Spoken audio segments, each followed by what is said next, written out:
Ibrani 12 ayat yang kedua.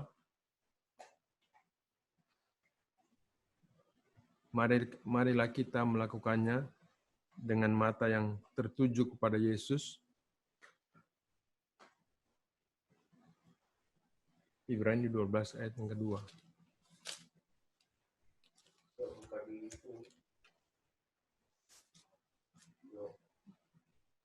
Ibrani 12 ayat yang kedua. Marilah kita melakukannya dengan mata yang tertuju kepada Yesus yang memimpin kita dalam iman dan yang membawa iman kita itu kepada kesempurnaan. Yang dengan mengabaikan kehinaan tekun memikul salib ganti sukacita yang disediakan bagi Dia yang sekarang duduk di sebelah kanan tahta Allah. Jadi bicara tentang kesempurnaan, kita pasti belum mengerti semua sampai ke sana. Tetapi saudara, ada cukup banyak firman, ada cukup banyak pengertian dari firman yang tersedia, yang dapat kita gali, kita temukan, dan kita kunyah serta cerna yang akan membuat kita menjadi pribadi-pribadi yang siap, menjadi gereja yang siap. Artinya disiapkan untuk melanjutkan langkah-langkah kita ke tahapan-tahapan yang lebih tinggi, tahapan-tahapan yang lebih jauh, tahapan-tahapan yang menuju kepada kesempurnaan. Jadi, mulai saat ini dan beberapa minggu ke depan, kita akan mencoba membahas hal-hal yang saya maksud tadi, cukup banyak pengertian-pengertian firman tentang kesempurnaan dan langkah-langkah ke arah sana. Seperti perjalanan menuju ke puncak gunung, dan kita tahu Mazmur 48 ayat yang ke-1 dan 2 menceritakan tentang gunung Tuhan yang begitu permai, menggambarkan sebuah tujuan dari kita semua dalam mengiring Tuhan, seperti orang yang sedang menapak ke arah puncak gunung tersebut. Dan di setiap level, setiap capaian, setiap tempat yang kita raih, kita dapatkan, kita capai dalam perjalanan tersebut, akan memberikan sebuah pemandangan, memberikan sebuah cakrawala yang berbeda. Dari mulai di lereng gunung, di kaki gunung, kemudian kita meneruskan sampai ke lereng-lereng gunung tersebut. Kalau kita menanjak lebih lagi, kita akan sampai pada bagian tengah dari puncak gunung tersebut, dan makin tinggi, kita akan memiliki pemandangan yang makin luas, pengertian yang makin luas, dan semua hal yang luar biasa yang muncul atau yang kita akan temukan di sana. Jadi perjalanan ke puncak gunung tersebut akan diisi atau divariasi dengan macam-macam pemandangan, macam-macam level, macam-macam tingkat pemahaman dan pengertian yang kita akan miliki. Silakan, mau bertanya barangkali. Mengapa dibilang gunung itu melambangkan gunung kesucian? Emang ada itu tulisannya? Ada. Mazmur 48 ayat 6. Mazmur 48 ayat 6. Mulai ayat 1. Mulai ayat 1. Nyanyikan Mazmur bagi Korah. Besarlah Tuhan dan sangat terpuji di kota Allah kita. Gunungnya yang kudus, yang menjulang permai adalah kegirangan bagi seluruh bumi. Gunung Sion itu jauh di sebelah utara kota Raja besar. Jadi ungkapan tentang menuju kepada Tuhan, menuju kepada kesempurnaan, bisa dilukiskan dengan perjalanan orang-orang beriman secara rohani menuju ke puncak Gunung Sion. Oke, kita terus. Dan pada kesempatan ini, saya ingin membagikan beberapa topik atau pokok yang beberapa minggu ke depan sebenarnya kita rencana membahas hanya dalam bulan April, tetapi mungkin sampai bulan Mei, sebab keadaan yang merubah semua rencana kita. Kita akan melihat dalam beberapa topik. Saya akan menyebut di sini 12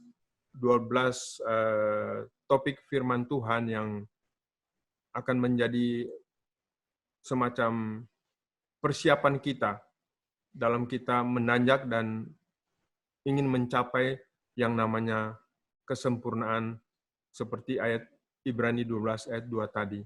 Yang pertama, kita akan mencoba membahas dan memahami tentang pengakuan iman yang dicantumkan dalam Ibrani pasal 4 ayat 14. Pengakuan iman ini mungkin untuk sebagian orang menganggapnya sebagai langkah permulaan, sebab pertama kali mengaku percaya, lalu dibaptis dan sebagainya, itu merupakan langkah-langkah permulaan. Tetapi pengakuan iman ini, Ibrani 4 ayat 14 mengatakan, baca ya. Karena kita sekarang mempunyai imam besar agung yang telah melintasi semua langit, yaitu Yesus, Anak Allah. Baiklah kita teguh berpegang pada pengakuan iman kita. Baiklah kita teguh berpegang pada pengakuan iman kita. Jadi, pengakuan iman yang pernah kita lakukan dari sejak paling permulaan, itu tetap harus kita pegang teguh dalam sepanjang perjalanan kita. Namanya juga ini perjalanan iman, harus memegang teguh pengakuan iman yang telah kita miliki. Kemudian bagian berikut yang kita akan bahas yaitu pemahaman tentang berpikir. Saudara, banyak orang atau sebagian besar kita begitu hafal bahwa iman itu datang dari pendengaran akan firman Tuhan. Roma 10 ayat 17. Tentu kita setuju, tetapi saudara, iman yang datang melalui pendengaran akan firman Tuhan, pendengaran oleh firman Kristus, itu semua hanya bisa diterima, hanya bisa masuk, hanya bisa menjadi bagian untuk hidup kita, atau dalam hidup kita, melalui satu hal yang disebut berpikir, melalui pikiran. Kita tahu dalam Matius 23, mungkin kita baca dulu dalam Roma 10 tadi, ayat yang ke-17, supaya kita tidak melewatkan ini. Roma 10 ayat 17. Jadi iman timbul dari pendengaran dan pendengaran oleh firman Kristus. Amin. Lalu kita baca lagi dalam Matius 13 ayat yang ke-23. 13 ayat 23. Demikian bunyinya. Yang ditaburkan di tanah yang baik ialah orang yang mendengar firman itu dan mengerti. Dan karena itu ia berbuah, ada yang 100 kali lipat, ada yang 60 kali lipat, ada yang 30 kali lipat. Puji Tuhan. Nah, orang yang mengerti firman itu potensial berbuah, baik 30, 60, dan 100 kali lipat. Tetapi kita tahu semua, mengerti firman Tuhan, menerima firman Tuhan, semua melewati pikiran kita. Jadi bagaimana kita berpikir, bagaimana pikiran kita pelihara, kita sediakan, kita buka untuk pengertian firman Tuhan, itu sangat menentukan pertumbuhan dan pertambahan semua pengertian kita untuk menjadi modal yang akan membentuk dari iman kepada iman. Bentar ya, kalau dibilang mengerti itu berapa orang kan memahami bahwa orang bisa mengerti firman itu juga anugerah Tuhan. Manakala dengan logika pun kadang-kadang ada hal-hal yang nggak bisa dimengerti. Amin. Amin. Itu benar. Itu sangat benar. Kita kalau bisa mengerti firman itu karena Tuhan yang memberikan. Tetapi bayangkan, ketika Tuhan mau mencurahkan, Tuhan mau menggelontorkan pengertian-pengertian itu, tapi kita tidak mau menggunakan pikiran kita. Kita hanya berkata, yang penting mengalir saja, tanpa mau memperhatikan, tanpa mau berpikir, tanpa mau menerimanya dengan pemikiran kita, itu semua akan jadi pemberian yang sia-sia. Sangat disayangkan bahwa Dengan demikian, yang namanya mengerti itu mau tidak mau melibatkan yang namanya pikiran kita betul, dan juga anugerah dari Roh Kudus. kita Ya. tahu anugerah dari Roh Kudus, dari Tuhan sendiri, tapi bagian kita atau yang harus kita lakukan adalah menyediakan pemikiran dan semua akal budi kita. Itu disebut juga di dalam surat Petrus. Tapi kita akan baca dulu satu hal yang sangat penting dalam hal ini di dalam 1 Korintus 14 ayat yang ke-20. 1 Korintus 14 ayat 20, saudara-saudara, janganlah sama seperti anak-anak dalam pemikiranmu. Jadilah anak-anak dalam kejahatan, tetapi orang dewasa dalam pemikiranmu. Dalam hal pemikiran, pikiran, dan alam pikiran kita harus menjadi dewasa. Kita boleh kanak-kanak dalam dosa, dalam hal-hal yang tidak berkenan pada Tuhan, biar makin banyak kita tahu itu tidak apa-apa. Tetapi dalam hal pengertian firman Tuhan, kita harus bertumbuh menjadi dewasa, menjadi orang-orang yang maju, mencapai tingkat-tingkat yang lebih tinggi dalam berpikir, dan kita khususnya berpikir atau pemikiran-pemikiran yang kita buka untuk firman Tuhan. Bedanya antara pemikiran yang kanak-kanak dan pemikiran yang orang dewasa itu seperti apa? Itu akan kita jelaskan juga dalam topik tersebut, tapi bisa kita menjadi dewasa dalam pemikiran dan kanak-kanak dalam pemikiran. Kita sudah tahu itu dari penjelasan 1 Korintus 13 ayat yang ke-11. Satu pasal sebelum ini, firman Tuhan menjelaskan tentang hal itu. 1 Korintus 13 ayat yang ke-11. Demikian bunyinya, ketika aku kanak-kanak, aku berkata-kata seperti kanak-kanak. Aku merasa seperti kanak-kanak, aku berpikir seperti kanak-kanak. Sekarang sesudah aku menjadi dewasa, aku meninggalkan sifat kanak-kanak itu. Nah, jadi kemampuan berpikir atau kebiasaan berpikir seperti kanak-kanak itu sejalan dengan pertumbuhan kita. Kalau kita menjadi dewasa, maka pemikiran kita juga akan menjadi dewasa. Itu topik yang kedua.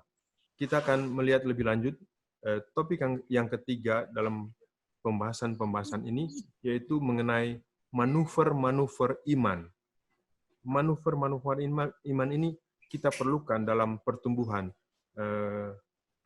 Nanti kita akan belajar apa itu definisi manuver iman, tapi yang jelas bentuknya, misalnya ketika kita menghadapi ancaman. Menghadapi ancaman apapun, kita harus mampu, harus bisa melakukan manuver iman, sehingga pandangan kita terhadap ancaman itu bisa berubah, kita memandangnya sebagai tantangan. Dan kalau kita memandang sebagai tantangan, kita akan bersiap diri, mempersiapkan segala kemampuan kita untuk menghadapi hal-hal yang sedang mengancam kehidupan kita. Manuver iman juga kita mengerti ketika kita belajar penguasaan diri. Kita akan tahu bahwa memergoki diri sendiri, menangkap atau memergoki, tidak ada istilah lain yang lebih baik, itu merupakan sebuah manuver iman, yaitu hal yang kita akan mampu dengan mahir lakukan kalau kita belajar dan berlatih penguasaan diri. Itu tentang topik manuver iman. Yang keempat adalah ini yang akan dibahas oleh Ibu Gembala dalam kebaktian Paskah besok. Di sana kita akan belajar bahwa beriman itu harus belajar. Yohanes 11 ayat 15 dikatakan, seringkali kita menganggap, oh saya punya iman yang kuat, dia punya iman yang besar, orang itu mempunyai iman yang luar biasa. Semua itu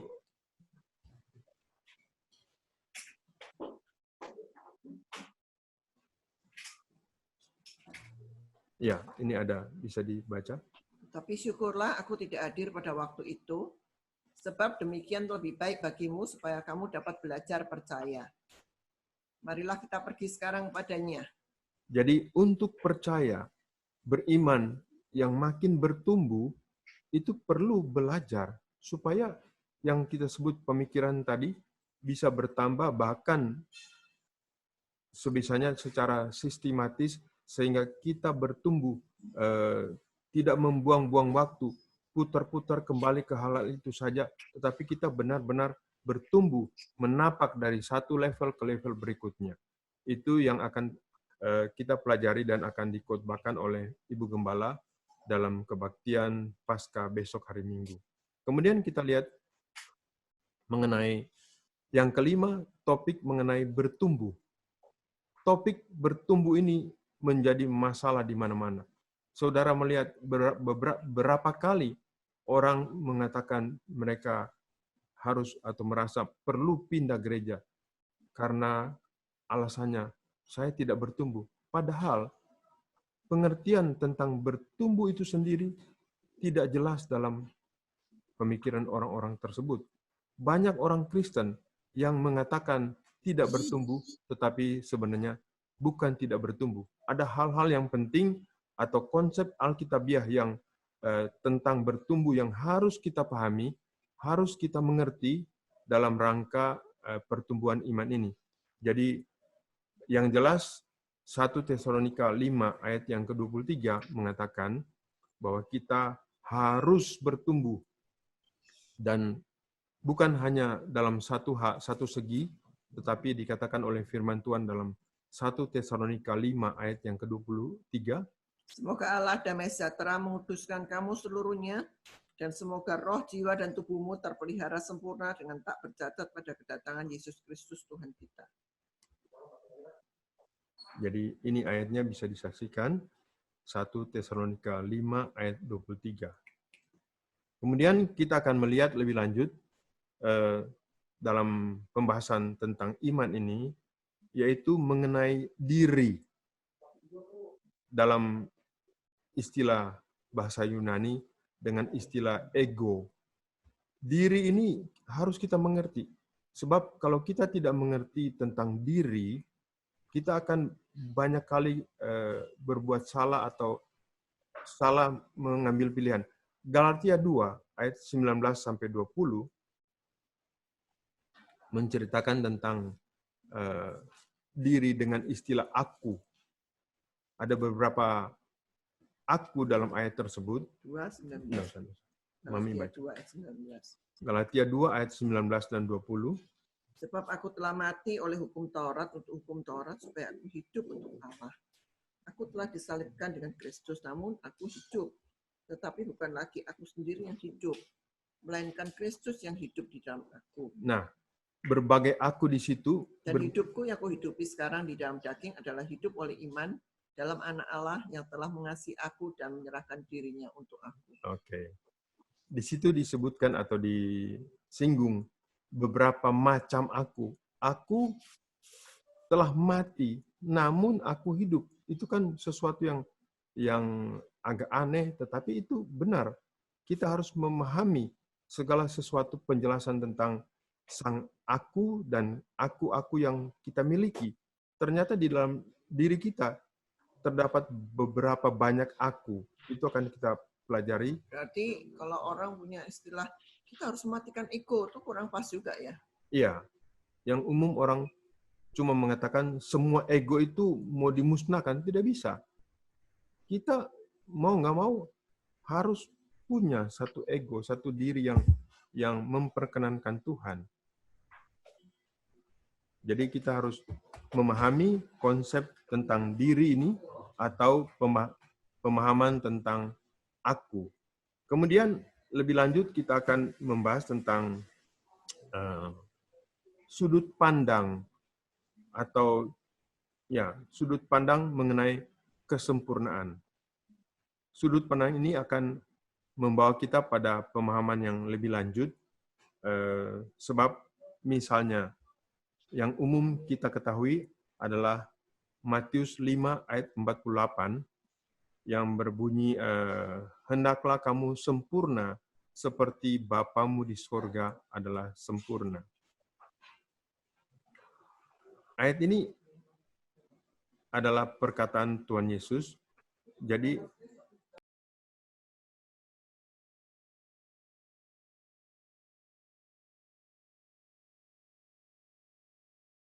berkata,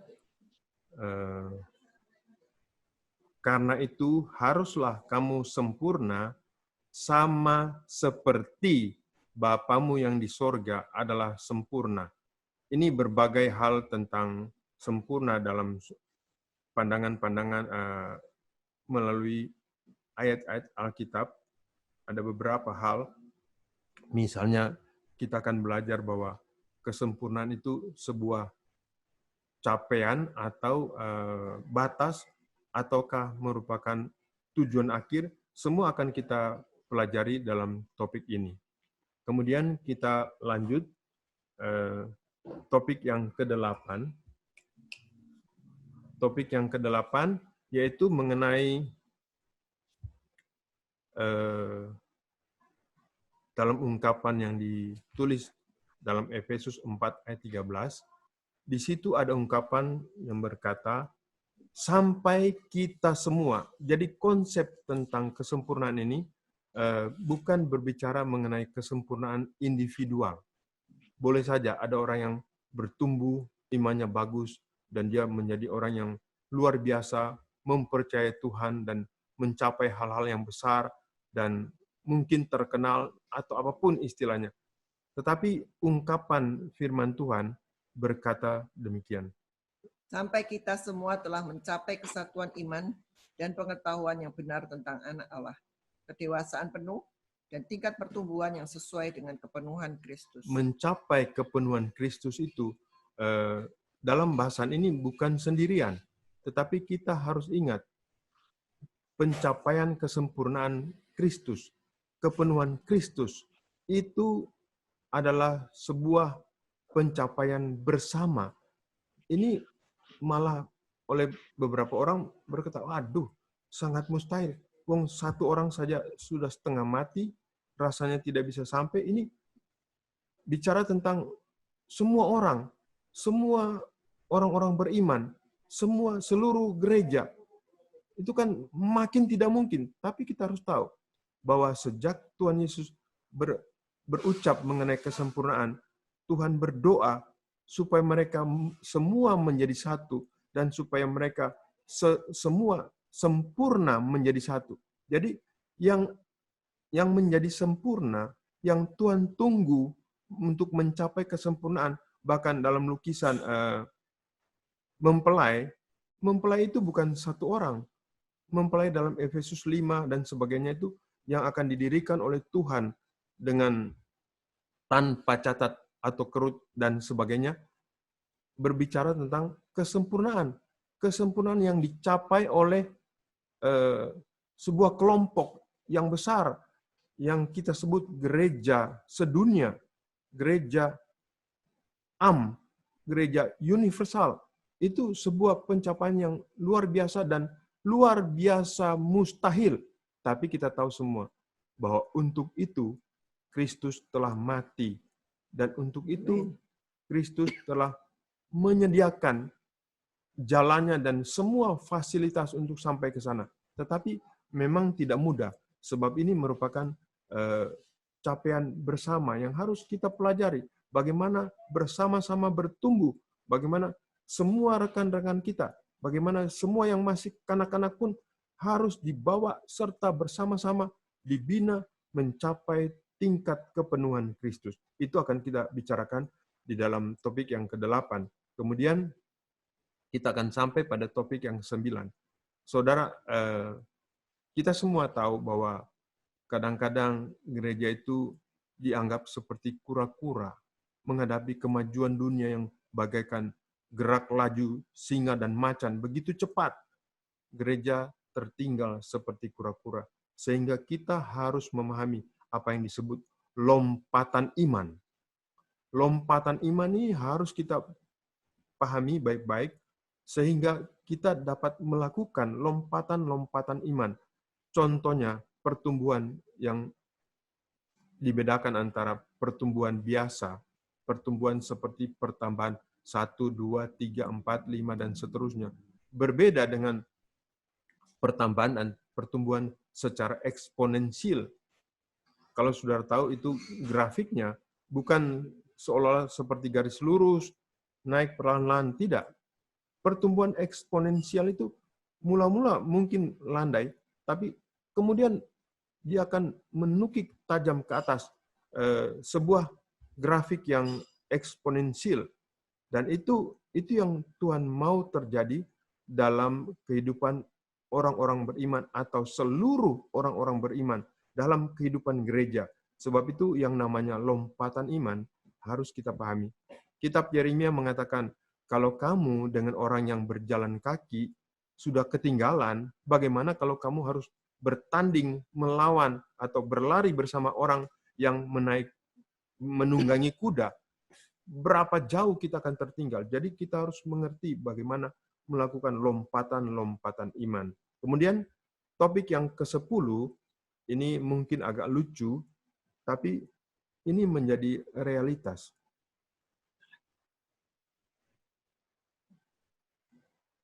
Ini realita yang kita hadapi sehari-hari. Judul topik ini adalah iman ke sorga atau iman ke dunia.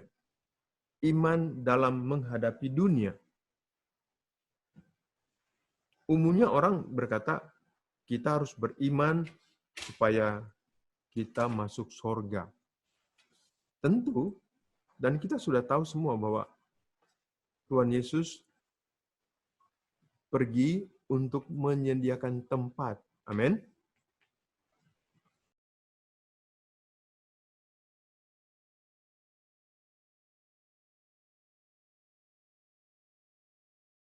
Umum orang-orang atau orang Kristen sebagian besar masih beriman supaya masuk surga. Oke, kita semua harus beriman supaya kita mempercayai menerima Tuhan dengan iman, dan kita tahu bahwa berkat paling permulaan yang Tuhan sebutkan, Dia memberi hidup yang kekal, Dia memberi hidup yang bebas dosa, Dia memberi hidup yang dinamakan selamat, itu artinya masuk surga. Jadi surga sudah menjadi bagian kita. Jadi kalau sebagai orang Kristen yang sekian tahun sudah percaya mengiring Tuhan, menjadi orang beriman, tapi masih bingung, masih ragu-ragu apakah saya masuk surga apa enggak, orang itu sebenarnya kasihan. Sebab dia masih kurang yakin bahwa Tuhan Yesus sudah menyediakan tempat bagi kita semua di dalam kerajaan sorga. Amin, saudara? Kita semua punya rumah. Kita semua punya yang namanya real estate di sorga. Sudah punya satu persatu. Bahkan Tuhan punya pesan khusus. Kalau tempat itu sudah selesai, pasti aku datang memberitahukan kepada kamu. Sehingga secara bergurau orang-orang berkata, kalau sudah waktunya Tuhan beritahu, itu berarti sudah mau mati itu. Karena diajak pulang, rumahnya sudah jadi. Itu semua bicara tentang rumah yang sudah disediakan oleh Tuhan di dalam sorga. Tetapi kita membutuhkan iman. Iman yang mempunyai daya terobos. Iman yang dapat mencapai hal-hal yang jauh. Itu untuk kita menghadapi dunia.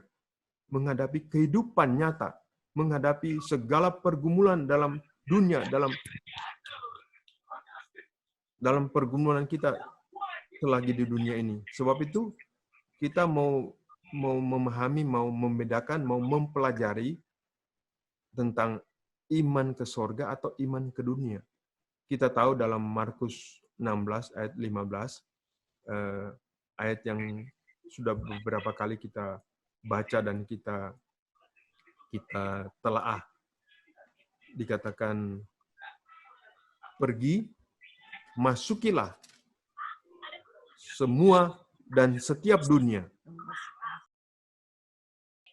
Lalu ia berkata kepada mereka, pergilah ke seluruh dunia, beritakanlah Injil kepada segala makhluk. Ya, itu terjemahan bahasa Indonesia, dan umumnya terjemahan itu berbunyi seperti itu, tetapi yang lebih dalam kalau kita meneliti dari bahasa aslinya, itu adalah pergi, masukilah setiap dan semua dunia. Jadi untuk memasuki semua dunia, setiap dunia itu benar-benar perlu yang namanya iman. Tanpa iman, kocar-kacir orang memasuki dunia. Jadi itu topik yang ke-10. Yang ke-11, sebuah ilustrasi antara pasir dan jantung. Ini untuk mengingatkan kita semua sebagai orang beriman, jangan pernah lupa bahwa kita bukan seperti butiran-butiran pasir, tetapi kita diilustrasikan seperti tubuh Kristus. Maka kalau kita adalah sel-sel jantung, semua akan terkumpul bersama membentuk jantung. Dan itu jantung tidak pernah bisa berdiri sendiri. Sehebat apapun sebuah jantung, kadang-kadang kita dengar orang mengatakan, wah, saya dicek semua, jantung saya bagus, kuat, tidak ada penyakit, tidak ada penyumbatan dan sebagainya. Tetapi semua orang tahu, jantung yang hebat bagaimanapun akan segera mati ketika jantung itu harus berdiri sendiri. Dia tergantung dan terikat bersama-sama seluruh tubuh. Jadi tidak sama dengan pasir. Butiran pasir kadang-kadang dibuat lukisan bagus. Pasir itu seolah-olah dapat berdiri sendiri. Tetapi jantung itu tidak bisa. Dan itu kembali kita akan pelajari dalam yang disebut pelajaran komunitas iman yang ketiga. Pelajaran pertama dan kedua sudah kita pelajari hari-hari yang lalu. Jadi dalam topik yang 11 itu tentang pasir dan jantung, kita juga akan melihat bahwa tidak ada satu orang pun yang hebat, tidak ada satu orang pun yang boleh membanggakan diri, sebab semua orang, siapapun dia, itu adalah produk, adalah hasil, adalah kalau dia sampai jadi, sampai mempunyai keahlian dan kemampuan yang luar biasa, semua itu dihasilkan oleh komunitas yang mendukung dia sejak dia lahir ke dalam dunia ini. Tidak ada orang bisa hidup sendiri dan tidak ada orang boleh membanggakan dirinya sendiri. Oke, itu akan kita bahas dalam pelajaran atau topik ke-11, dan yang ke-12 adalah how far you can go. Ini ungkapan meniru seperti kadang-kadang cukup banyak di jalan-jalan dipasang, how low you can go, itu tentang sebuah reklame rokok, tapi ini bukan. Ini how far you can go, memberitahu dan mengumumkan kepada kita semua bahwa kita memang perjalanan kesempurnaan itu jauh. Jadi yang namanya menjadi sempurna itu atau bersama-sama mencapai kesempurnaan itu bukan cerita 1-2 bulan ke depan, tetapi sebuah perjalanan yang panjang, yang jauh. Dan di sana kita harus bertanya, sampai sejauh mana kita mau mencapai. Ulangan 33 ayat 25. Kita akan baca sebentar. Ulangan 33 ayat yang ke-25. Ulangan 33 ayat 25. Biarlah dari besi dan dari tembaga palang pintumu, selama umurmu kiranya kekuatanmu. Jadi ayat ini mengungkapkan tentang apa? Ayat ini mengungkapkan tentang berkat, yang namanya berkat yang paling utama yang Tuhan berikan. Itu adalah konteksnya tentang berkat yang sedang dibacakan atau disebutkan satu-satu untuk tiap-tiap suku bangsa Israel. Ini berkat Ulangan 33 ayat 25 ini berkat untuk Asyer. dikatakan biarlah palang pintumu dari besi dan tembaga dan seterusnya. Lalu penekanan yang penting dari ayat ini adalah sepanjang Umurmu kiranya sepanjang kekuatan. umurmu kiranya kekuatanmu. Berarti kalau umur 100 tahun, 120 tetap harus punya kekuatan yang Tuhan mau. Ya. Dan ayat ini berbunyi sebagai berkat. Sepanjang umurmu kiranya biarlah kekuatanmu seperti itu. Jadi Tuhan mau memberkati kita. Kita harus menerima ini dengan bertanggung jawab. Orang-orang senang dengan Mazmur 90 ayat yang ke-10. Umur hidup kami 70, kalau lebih, kalau kuat 80. Puji Tuhan, itu satu pencapaian yang cukup jauh, mencapai umur 70, 80. Tetapi bukan itu yang Tuhan sediakan. Itu malah bersama-sama dalam ungkapan bagaimana bangsa yang durhaka, yang membuat murka Tuhan datang pada mereka, sehingga ada ungkapan umur hidup kami 70 tahun, kalau kuat 80 tahun. Itu semua dikatakan dalam firman Tuhan, tetapi menyebut konteksnya itu konteks tentang bangsa Israel yang dimurkai Tuhan. Jadi umur mereka dibatasi seperti itu. Sedangkan ini Ulangan 33 ayat 25 berbicara mengenai berkat yang Tuhan sediakan. Justru untuk mencapai kesempurnaan itu, semua kita membutuhkan waktu. Jadi kalau kita diberi berkat, bisa mencapai lebih dari itu, 90, 100 tahun, 120 tahun, itu berkat yang luar biasa. Dan melengkapi itu, Tuhan berkata, biarlah selama umurmu kiranya kekuatanmu. Ayat itu berarti selama umur kita sampai berapapun, selama itu, sepanjang itu, sekuat itu kekuatanmu. Dan Musa membuktikan dalam Ulangan 34 ayat yang ke-7 dikatakan, Musa berumur 120 tahun ketika ia mati. Matanya belum kabur dan kekuatannya belum hilang. Kata belum di ayat Ulangan 34 ayat 7 itu sebenarnya berbunyi tidak. Jadi bahasa aslinya, dalam bahasa asli, bukan belum. Matanya tidak kabur, kekuatannya tidak hilang. Dia memiliki dan mengalami apa yang berkat yang dia ucapkan untuk bangsa Israel. Dia mengalami bahwa sampai umur 120 tahun, matanya tidak kabur, kekuatannya tidak lenyap, tidak hilang. Jadi itu yang akan menjadi bahan kita dalam pelajaran yang atau topik yang ke-12 tentang iman ini. Mudah-mudahan semua topik-topik ini akan membekali kita sehingga ketika kita melewati dan berproses bersama Tuhan, kita boleh mendapatkan pengertian yang mungkin bukan dasar. Ini satu level yang lebih tinggi lagi, kita menambah pengertian kita tentang proses kesempurnaan itu. Jadi ini akan kita bahas, mudah-mudahan selesai dalam bulan April sampai bulan Mei. Ya, kira-kira itu.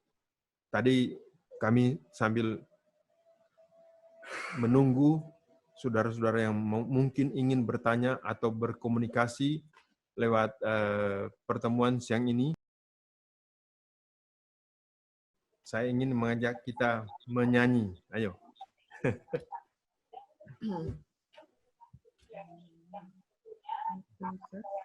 Oh, enggak lagu itu. Nah, apa? Indahnya hidup ini.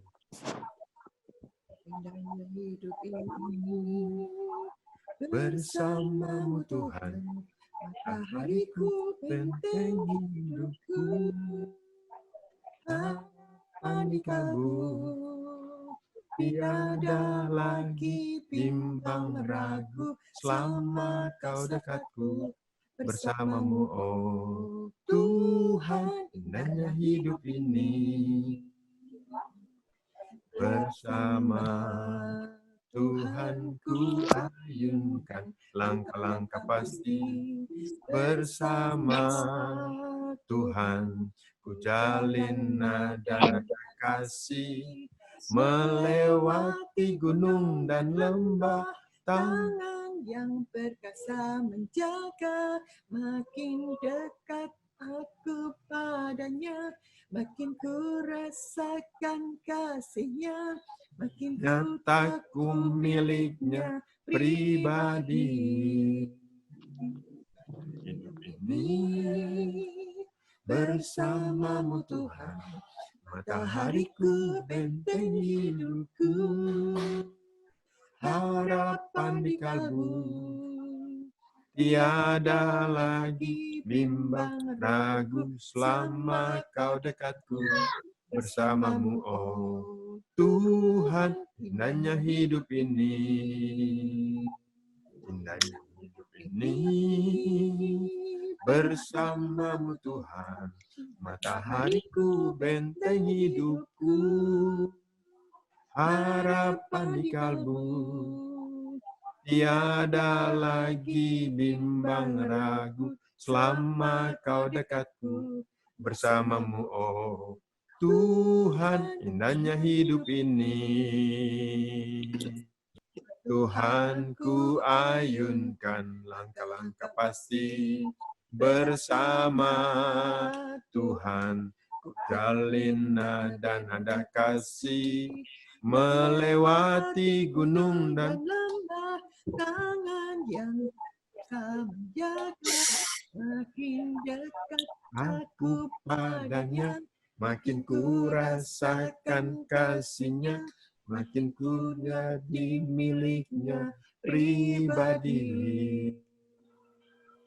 Makin dekat Aku padanya, makin ku rasakan kasihnya, makin nyata ku miliknya pribadi.